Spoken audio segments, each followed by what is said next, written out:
Student, आज का हमारा टॉपिक है नाइन्थ केमिस्ट्री से रिलेटेड कंपाउंड।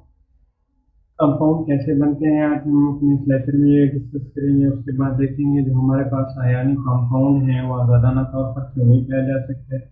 उसके बाद जो हमारे पास आयनिक कंपाउंड हैं उनकी मेल्टिंग और बॉइलिंग पॉइंट ज़्यादा क्यों होते हैं। और एक टाइप है कंपाउंड की आयनिक कंपाउंड, दूसरी टाइप है कोवलेंट कंपाउंड।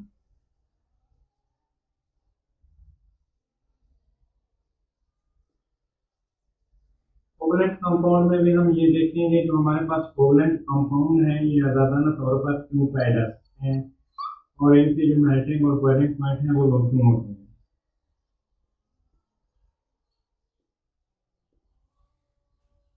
कोवलेंट कंपाउंड में भी हम ये दोनों चीजें डिस्कस करेंगे। यानी कंपाउंड में क्या है, ये आज़ादाना तौर पर नहीं पाए जा सकते। जो कोवलेंट कंपाउंड है ये आज़ादाना तौर पर पाए जा सकते हैं।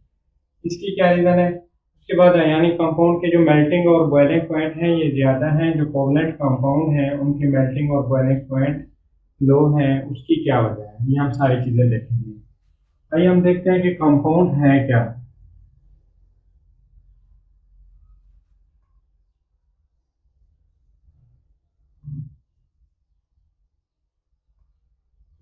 कंपाउंड हमारे पास तब बनता है जब दो या दो से ज्यादा एलिमेंट आपस में केमिकली मिलते हैं, तब जाकर क्या बनता है, कंपाउंड बनता है। केमिकली मिलने का मतलब ये है कि दो या दो से ज्यादा एलिमेंट जो आपस में मिलकर क्या बना रहे हैं, कंपाउंड बना रहे हैं।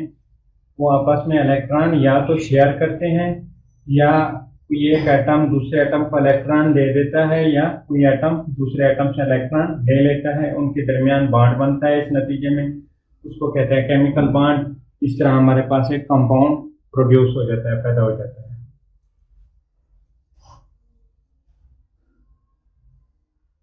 दो या दो से ज्यादा जो एटम्स हैं केमिकली मिलते हैं, किमियाई तौर पर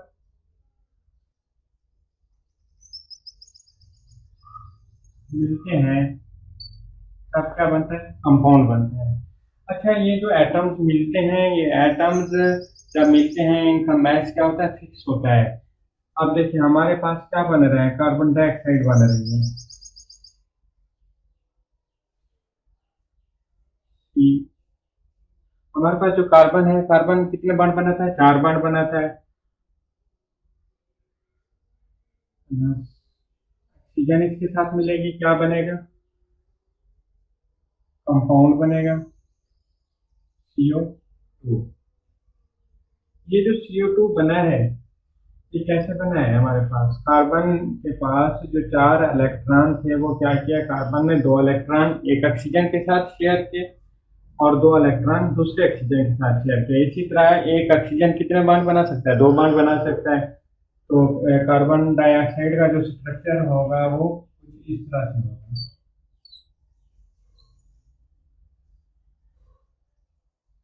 इस तरह का स्ट्रक्चर बनता है इसका। कार्बन क्या करता है, अपने दो इलेक्ट्रॉन एक ऑक्सीजन के साथ शेयर करता है और अदर से ऑक्सीजन क्या करता है, दो इलेक्ट्रॉन शेयर करता है। इस तरह अपना जो कार्बन है अपने दो इलेक्ट्रॉन एक एक ऑक्सीजन के साथ शेयर करता है और ऑक्सीजन अपने दो इलेक्ट्रॉन कार्बन के साथ शेयर करता है।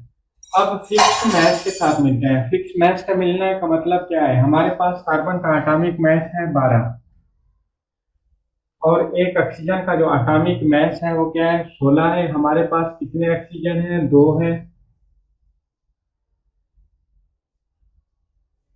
तीसरा 12 निस्बत 32 से ही आपस में मिलते हैं, तब जाकर क्या बनता है, हमारे पास कार्बन डाइऑक्साइड बनता है। अगर हम इसको सिंपल करके देखें, तीन चौके 12,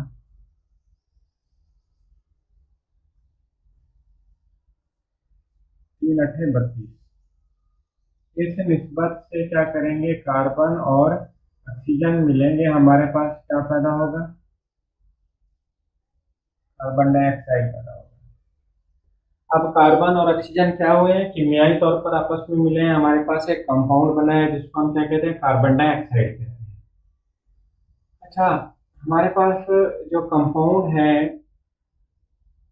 उसकी दो टाइप्स हैं, आयनिक कंपाउंड और कोवलेंट कंपाउंड। आयनिक कंपाउंड क्या है?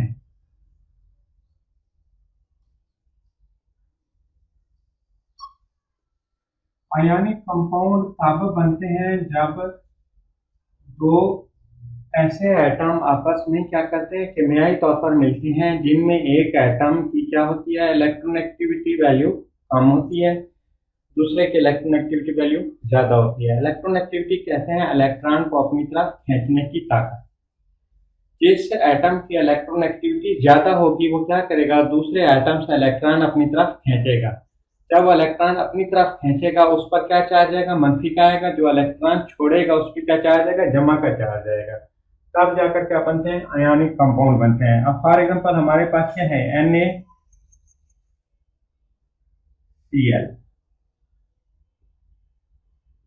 जो हमारे पास क्लोरीन है, क्लोरीन क्या है, ज्यादा ताकतवर है, या क्या करेगा, सोडियम से इलेक्ट्रॉन ले लेगा। क्लोरीन की इलेक्ट्रोनेगेटिविटी क्या है, ज्यादा है, जिसकी वजह से वो सोडियम वाला इलेक्ट्रॉन अपनी तरफ खींचेगा।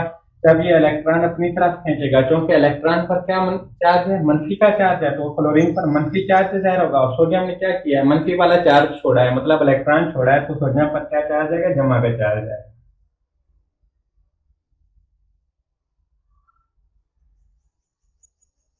मंफी का चार्ज आएगा, इस पर जमा का चार्ज आएगा। अच्छा, अब देखिए, ये हमारे पास बन गया है आयनिक कंपाउंड।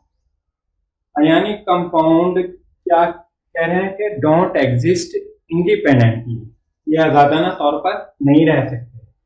उसकी वजह क्या है, हम सबको पता है कि जो कंपाउंड है ये इतना बड़ी चीज तो है नहीं कि किसी भी कंटेनर में अकेला पाया जाएगा। हमारे पास जो भी कंटेनर होगा उसमें लाखों खरबों की तादाद में क्या होंगे, कंपाउंड होंगे। इस तरह के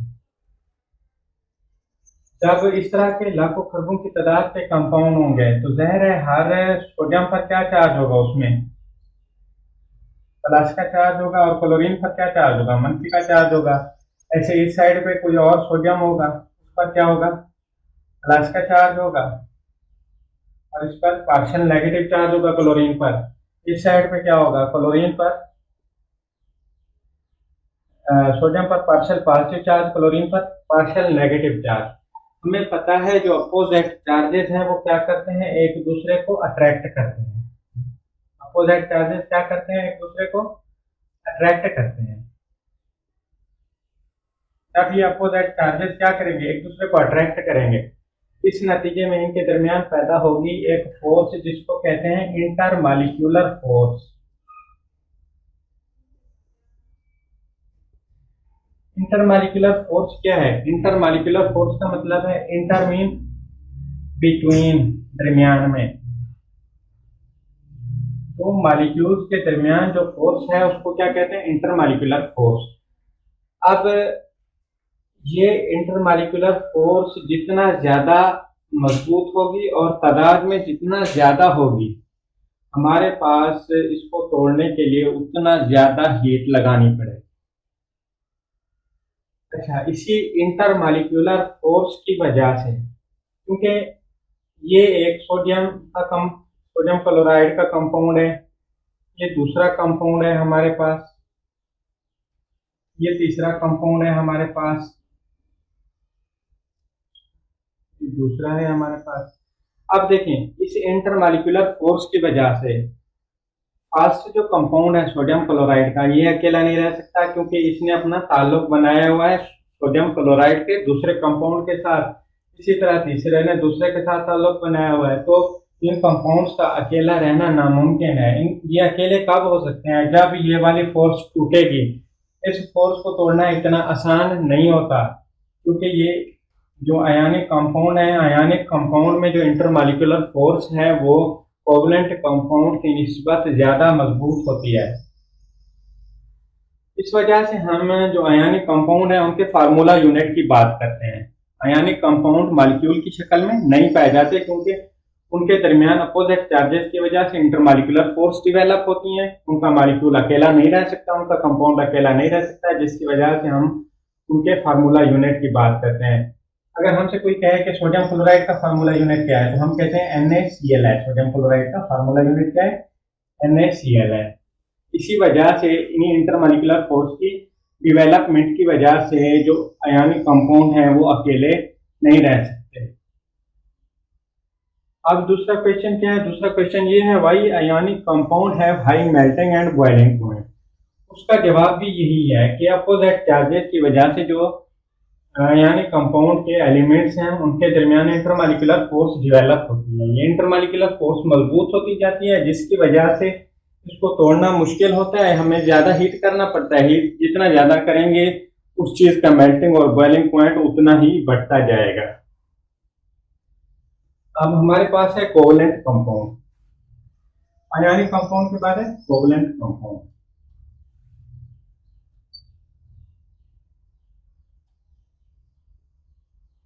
कोवलेंट कंपाउंड क्या है? कोवलेंट कंपाउंड कब बनता है?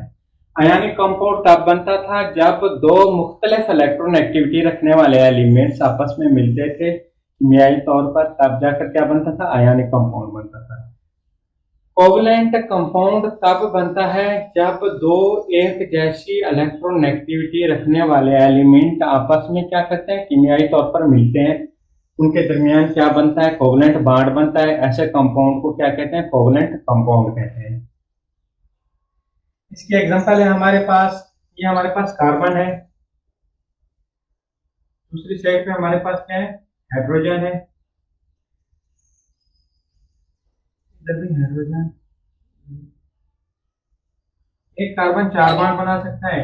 कार्बन और हाइड्रोजन की जो इलेक्ट्रॉन एक्टिविटी है वो तकरीबन तकरीबन क्या है? आपस में बराबर है, जिसकी वजह से उनके दरमियान जो इलेक्ट्रॉन है वो कोई एक एटम अपनी तरफ नहीं खींचता, क्योंकि उनकी इलेक्ट्रॉन एक्टिविटी क्या है? बराबर है। इलेक्ट्रॉन को अपनी तरफ खींचने की ताकत जब बराबर होगी तो ये दो एटम्स क्या करेंगे? एक दूसरे के साथ इलेक्ट्रॉन शेयर करेंगे।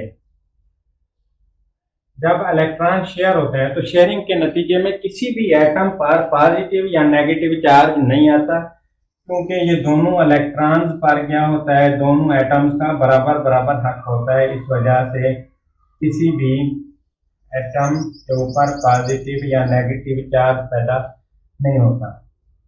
जब पॉजिटिव और नेगेटिव चार्ज पैदा नहीं होता तो जो कोवलेंट कंपाउंड हैं उनके दरमियान जो इंटरमॉलिक्यूलर फोर्सेस हैं वो क्या होती हैं? इंतहाई कमजोर होती हैं, जिसकी वजह से ये आज़ादाना तौर पर रह सकते हैं। इन्हीं कमजोर इंटरमॉलिक्यूलर फोर्सेस की वजह से जो कोवलेंट कंपाउंड हैं उनके मेल्टिंग और बॉइलिंग पॉइंट भी इंतहाई कम है। आज के लिए इतना काफी है। कल इंशाल्लाह हम अपना नेक्स्ट टॉपिक डिस्कस करेंगे। हाफिज।